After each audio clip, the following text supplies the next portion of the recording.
Hi, my name is Jay. Welcome to 5 Minute Fix. In this channel, we do quick home repairs in 5 minutes. Today we are reviewing a product which is currently available only in the Philippines, so I'll be speaking Tagalog. If you're English speaking, please check the subtitles below. Turn on the subtitles on YouTube. By the way, salamat sa mga nag-subscribe sa inyong lahat. Naka 1,000 subscribers na po tayo and I just came back after 2 years. Wala pong na-upload na video sa channel na to. Pero tuloy natin ang pag-repairs at pag-aayos ng mga bagay-bagay dito sa bahay. Karaniwan naman kasi sa atin is mga DIY. Kaya tayo nanonood ng mga ganitong tutorials. This time, kung kayo naghahanap ng affordable na generator na magagamit ninyo sa buong bahay. Kung medyo may kalakihan yung bahay nyo at marami-raming appliances, maaaring kailangan ninyo ng malaki-laking generator. At meron na tayong review ng isang maliit na generator na Norton PGi3500. Yun yung model niya. Nasa J&J Photography channel. Pero sa channel na to, itutuloy natin yung mga review na yan kasi it's more on home improvement or gadgets. Hindi na siya tungkol sa photography. So, here we go. Here's the product we have on review.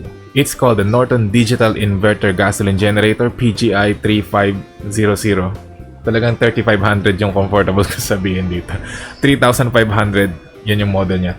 PGi 3,500, 3,500 watts. At nagkakahalaga siya ng 16,999. So almost 17,000 pesos. I-share ko sa inyo ang experience ko dito sa generator na to. And malalaman ninyo towards the end of the video kung ito ba ang generator na tama para sa inyo. Iko-compare din natin siya sa mas maliit na model na minention ko na kanina, yung PGi 1100, which is 1,100 watts. So, tignan muna natin ang kanyang basic specifications. It's of course 100% original. Hindi ko alam kung may peke na nito. 6 months warranty upon normal use and condition. Guaranteed brand new, available and ready to ship. And what's important here is yung voltage 220 volts of course at yung rated current niya. We did some measurements with a friend who's an electrician. At nasukat namin yung ginagamit nitong bahay namin. Okay? With the 1 horsepower air condition turned on. So, I think umabot lang siya ng mga 4 amperes habang umaandar yung compressor ng aircon. Pati yung ref tsaka ibang mga appliance. So, about 4 or 6 amperes. So, napaka baba pa. Hindi pa niya nakalahati yung 14.5 amperes. So, magkakaroon din kayo ng idea kung gaano pa yung kaya niya. Ito na yung ibang specs. Tingnan nyo na lang. Medyo malaki yung makina niya, 212cc. Kung kukumpara mo sa motor na 125, 150, ordinaryong mga motor na madalas nakikita natin, mas malaki siya. Pero, yung sound niya, i-compare din natin. Papakita ko sa inyo yung comparison. Alin ba yung mas maingay motor? Yung maliit na generator, 1100 watts or itong 3500 watts. Then, continuous running time niya is 5 to 8 hours at rated power. Meron kasi sinasabing rated power at maximum power. So, ito yung rated output niya, 3,200 watts. Yun yung kaya niyang continuous na ibigay. Maximum output, 3,500 watts kung magpipik kayo dyan. Pero hindi maganda ibabad dyan, syempre. Mag-iinit siya. Rated output basically is yung kaya niya ibigay na continuous. So, as you can see, meron na siyang digital na voltmeter. Meron siyang output switch at 2 saksakan. Automatic na rin ang throttle kaya fuel efficient siya. And of course, a big shout out to Marley's Handy Tools sa pagsisend sa akin ng generator na to. So, this is a sponsored video, technically. Pero, ibibigay ko sa inyo, honestly, i-share ko sa inyo yung experience ko sa paggamit ko ng generator na to. At kung paano namin siya na-set up ng magiging smooth or madali yung transition mo from Meralco power to generator power. Kapag nag-brown out, yung hindi ka mahihirapang maglipat ng power. So, pinagawa namin niya sa electrician.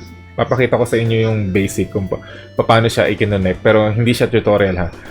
Kasi mas maganda talaga. Electrician ang gumawa nito para safe po kayo. Yung link ng product na yun ay nandito sa description below. So, i-check nyo na lang guys. Kung kailangan ninyo ng detailed instructions kung paano paandarin tong generator, paano lagyan ng langis at ng gas, meron tayong detailed video niyan provided by Marley's Handy Tools. Okay. Ako rin yung maririnig niyo doon. Pero, ginawa ko yung video na yan para sa kanila. And please also subscribe to their channel. The link is in the description below or I'll put a card up here para mapanood ninyo yung instructions paano siya gamitin from start to finish. The main difference nitong generator nito is 4-stroke siya compared dun sa mas maliit na model na PGi3500.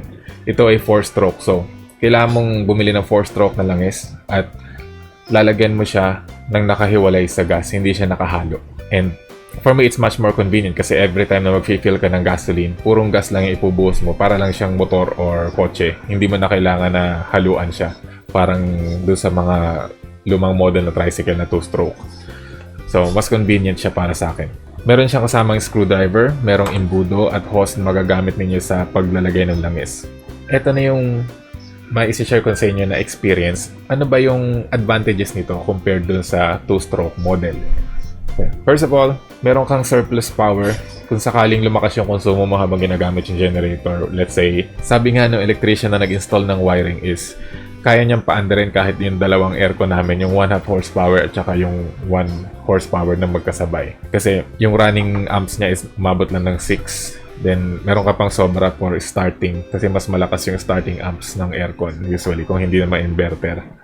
So, yun ang main advantage niya kasi kapag malaki nga yung bahay niya, marami appliances and then gagamitin niya sa business, gaya nito pag nagpo-photoshoot kami or nagre-recording. Pag na-tsempohan ka ng brownout, pwede ka talagang mawala ng kliyente. So, importante yan.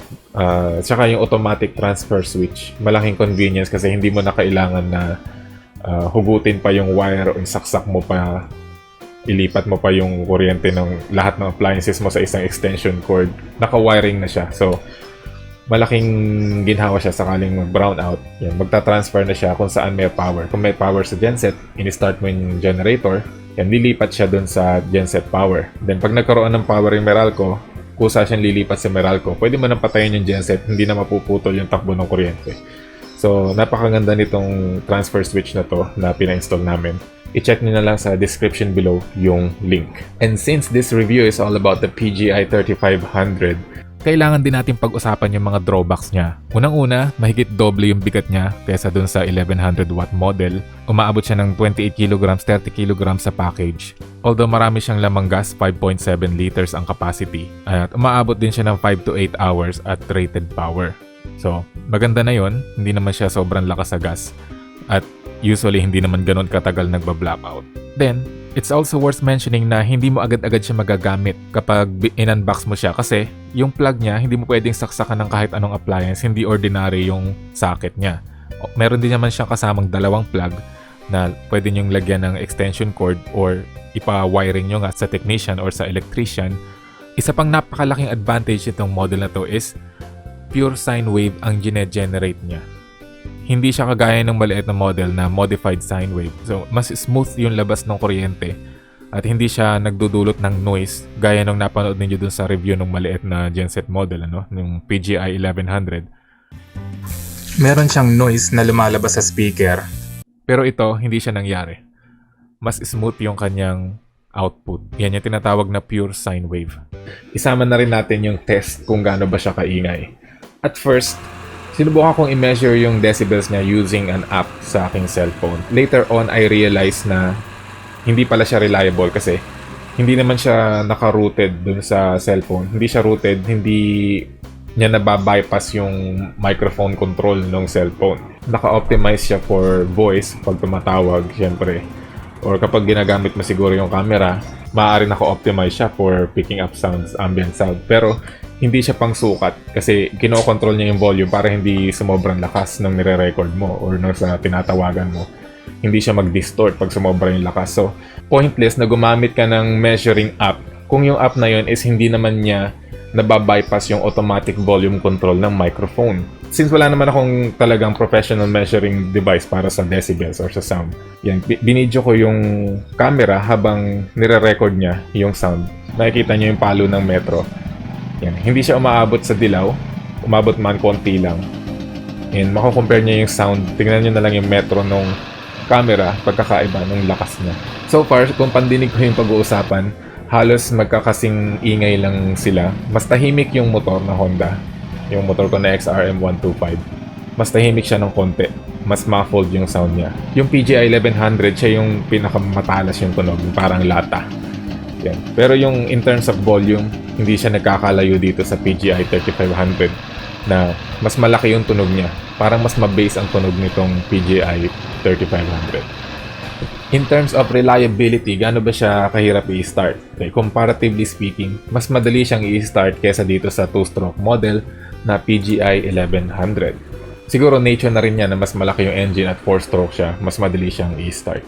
In terms of maintenance, wala pa ako masyadong masabi kasi I've only had this for about 2 or 3 months upon taping of this video. So, every 2 weeks or 3 weeks pinapa-under ko siya. Uma-under naman siya reliably, i-start palagi. Also, ma-mention ko rin para tumagal yung inyong generator at di mabarahan yung carburetor, yung karburador. Mas maganda, pagpapatayin nyo na yung generator. Usually, di ba, papatayin mo yung engine switch muna bago patayin yung fuel switch. Sinubukan ko rin na unahin patayin yung fuel switch. So, kung hindi mo siya ma-drain, ipahigop mo na lang yung gas na natitira sa engine, patay yung fuel switch, ma-under siya, so mauubos niya yung gas sa carburetor. Doon sa isang review ng PGi1100 ng maliit na generator, marami nagtatanong kasi, yun, gaano ba siya kaingay, kung ilan ba appliance yung kaya niya, kaya ba isang computer, dalawang computer. Yun, doon kasi sa maliit, sabi ko, para safe isang computer lang, tsaka yung mga ilaw at electric fan, ano. Yan. Pag dalawa or higit na computer, I'd highly recommend this bigger model. Yan. Pag halimbawa kagaya niyan, dalawa yung rep or dalawa yung aircon nyo, although hindi ko rin nire-recommend na pagsabayin, ano, isa-isa lang para hindi siya masyadong mahirapan. Yan. In case merong pagkakataon na nasobrahan ka ng load ng konti, hindi mo mamamaximize yung buong 3,500 watts. So, mas marami yung sobra, mas maganda, mas safe na hindi mo siya masisira. Although meron naman siyang overload indicator at automatic shut-off according to the manual, syempre, iba na rin nag-iingat. Again, kung marami appliances, kwentahin nyo yung wattage. May possibility ba na lumampas kayo ng 1,100 watts? Kung may possibility, nasa 800, 900 na kayo and meron pang possible na ibang isaksak na appliances na kung hindi nyo masabi dun sa ibang kasama nyo sa bahay, baka bigla nilang isaksak na sumobra na kayo. Mas safe kayo kung ito yung bibilin ninyong generator. And before I forget, meron din siyang low oil alarm system na nakadesign para i-prevent yung engine damage caused by an insufficient amount of oil. Meron pa ba akong hindi nasabi about this generator? Meron pa ba kayong tanong? Feel free to comment below. Also, check in the description kung makapag-arrange tayo ng links kung saan makaka-discount kayo from Marley's Handy Tools. Makikita ninyo sa link sa description below or sa captions ng video. Also, don't forget to visit their channel. Mag-subscribe kayo. Kung hindi pa kayo nakasubscribe dito sa 5-Minute Fix, please subscribe here and go to Marley's Handy Tools. At marami din silang available na mga power tools na magagamit ninyo sa mga woodworking, yan, mga barena, may mga pangputol ng bakal. Yan, marami sila niyan. So, kung kailangan ninyo yung mga durable and affordable gadgets and tools, power tools, yan, visit lang kayo sa kanilang store sa Lazada and Shopee and also their YouTube channel. Salamat ulit sa pagsasubscribe ninyo sa 5-Minute Fix. Nag 1,000 subscribers tayo ng ganun-ganun na lang. And it's very nice to be back in here. We'll be fixing more things at home. I-on ninyo yung notification bell para ma-notify kayo once nag-upload na tayo ng sunod na video. Until next time, bye!